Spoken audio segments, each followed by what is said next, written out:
kulanti wacan oo wanaagsan daawadayaal ku soo dhawaada wararkii ugu dambeeyay Soomaalida iyo caalamka aadaan oo kale shanta TV aad ka daawataan qodobada aad warkeena ku maqli doontaan waxaa kamid ah buuq xooggan oo hareeyay kulankii golaha shacabka ee baarlamaanka Soomaaliya xilli uu hoolka soo gaadhay ra'iisul wasaaraha xukuumadda Soomaaliya Xamse Cabdi Barre iyo wararkii ugu dambeeyay hoobiyaal lagu weeraray xarunta madaxtooyada Soomaaliya iyo khasaare ka dhashay Itoobiya oo soo gelisay kumanaan askar gobolka Gedo xilli ay la wareegeen degmooyin ka tirsan gobolkaasi iyadoo xidhiidhka Soomaaliya iyo Itoobiya uuna bilihii u dambeeyay wanaagsanayn qodobadaas iyo kuwa kale intaasi ka faahfaahsan ayaad warkeena ku maqli doontaan aynu ku bilowno wararkeena wararka laga helay xarunta madaxtooyada Soomaaliya ayaa sheegaya in buuq xooggan uu hareeyay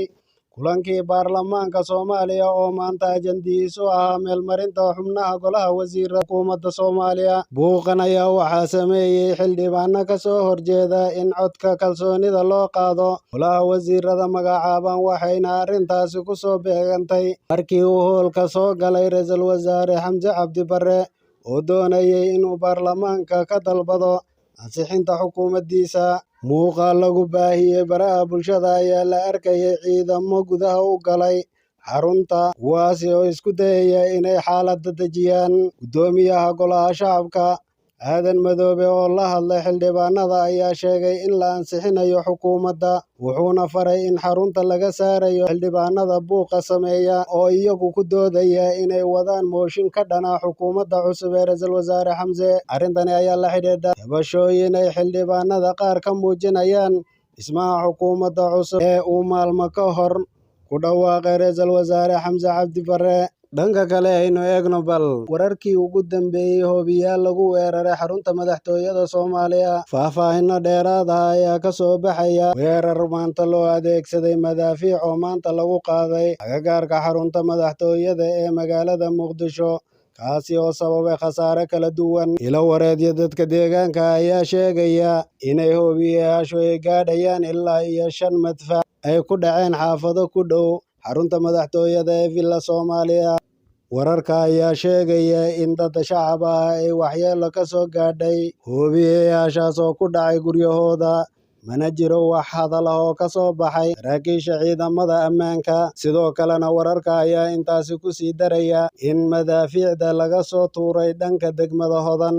sida ay noo xaqiijiyeen ila wareedyo dadka deegaanka ciidamada ammaanka ayaa bilaabay howlgal baaritaano ah kadib weerarkaasi oo bartilmaameedkiisu ah xarunta madaxtooyada ee Soomaaliya weerarkan ayaa lagu soo beegay xilli uu socday kulan ay lahaayeen xildhibaanada golaha shacabka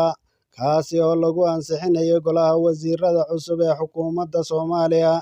ee u dhowaan soo magacaabay ra'iisul wasaare Xamse Cabdi Barre inta badan mararka ay jiraan shirarka waaweyn iyo kulamada baarlamaanka ayaa waxaa weeraro hoobiyayaal ah lagu soo qaadaa xarunta Villa Soomaaliya waxaana inta badan khasaare kala duwan ka soo gaadha dadka shacabka ah ee deegaanka xaafadaha ku dhow madaxtooyada Soomaaliya magaalada Muqdisho ee caasimadda dalka ayaa waxaa inta badan ka dhaca falal amni darro ah oo isugu jira qaraxyo dilal qorshaysan iyo sidoo kale dhacay geystaan kooxa budhcad ah wixii ku soo kordha wararkeena dambe ayaan idinkula soo wadaagi doonaa haatan aynu fiirino bal ciidamo ka tirsan Itoobiya ayaa galinkii dambe ee shalay toole gudaha u galay degmada Doolow ee gobolka Gedo siday noo xaqiijiyeen mas'uuliyiin ka tirsan maamulka gobolkaasi ciidamadan ayaa la sheegayaa inay la wareegeen oo ay fadhiisimo ka samaysteen goobo ay ka mid yihiin garoonka diyaaradaha ee degmada Doolow Soomaaliya sidoo kalena waxay u gudbeen dhinaca degmada Beled Xaawo sida ay noo xaqiijiyeen dadka deegaanka afhayeen u hadlay maamulka gobolka Gedo ayaa sheegay inay wax ka ogyihiin ciidamada Itoobiya ay ku soo galeen gobolkaasi ay wax ka ogyihiin oo ay taageersan yihiin dhowaana ay wada bilaabi doonaan howlgal ka dhan ah kooxda Al-Shabaab ciidamadan ayaa muddooyinkii u dambeeyay waxay dhaqdhaqaaq culus ka wadeen deegaanada dhaca xuduudda iyo gudaha Soomaaliya sidoo kale Itoobiya weli wax faahfaahin mayna ka bixinin ciidamadan aadka u badan ee shalay soo galay gobolka Gedo gobolkan ayaa sharci ahaan hoostaga maamulka Jubbaland haddase waxaa maamula siyaasiyiin ay geeyeen dowladdii hore madaxweyne Maxamed Cabdullaahi Farmaajo mana jirto cid ay ka amar qaataan taasi oo sii badinaysa walwalka laga qabo imaanshaha ciidamada Itoobiya iyo qorshahay damacsan yihiin. Ciidamada Itoobiya ayaa dhaqdhaqaaqyo culus ka bilaabay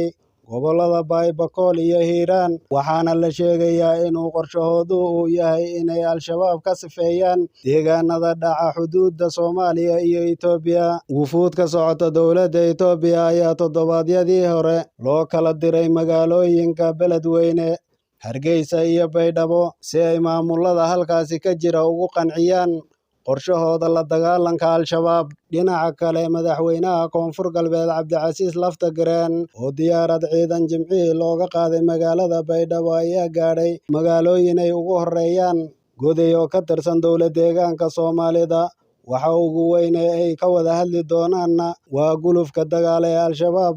ay kaga hortagayso dowladda Itoobiya. Ma cadda sababta ciidamada Itoobiya ay xilligani Soomaaliya gudaha ugu soo galeen